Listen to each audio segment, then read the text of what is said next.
আজ দারুণ একটা রেসিপি নিয়ে হাজির হলাম। হেলদি, বাচ্চা থেকে বড় সবাই পছন্দ করবে।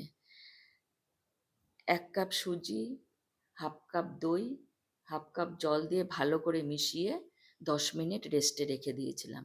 এদিকে আগের দিন রাত্রে ১ কাপ রাজমা ভিজিয়ে রেখে দিয়েছিলাম, সেটা মিক্সিতে পেস্ট করে নিলাম। আর ২ ঘন্টা আগে মুগের ডাল ভিজিয়ে রেখে দিয়েছিলাম, সেটাও পেস্ট করে নিলাম।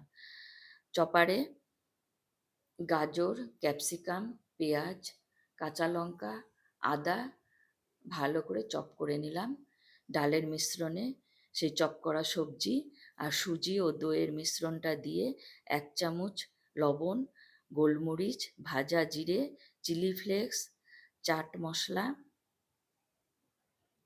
গরম মশলা ১ চামচ, ১/২ চামচ চিনি, ধনেপাতা, পুদিনা পাতা আর লেবুর রস দিয়ে ভালো করে মেখে টিকিয়া আকারে গড়ে নিলাম। এদিকে প্যানে সাদা তেল দিয়ে টিকিয়াগুলো শ্যালো ফ্রাই করে নিলাম। ভালো করে এপিট ওপিট ভেজে নিয়ে নামিয়ে নিলাম। দইয়ের মিশ্রণে ভাজা টিকিয়া আর উপর থেকে পুদিনা পাতা ও চাট মশলা ছড়িয়ে দিলাম। রেসিপিটা ভালো লাগলে অবশ্যই লাইক, কমেন্ট, শেয়ার করবেন। নমস্কার। আজ দারুণ একটা রেসিপি নিয়ে হাজির হলাম। হেলদি, বাচ্চা থেকে বড় সবাই পছন্দ করবে।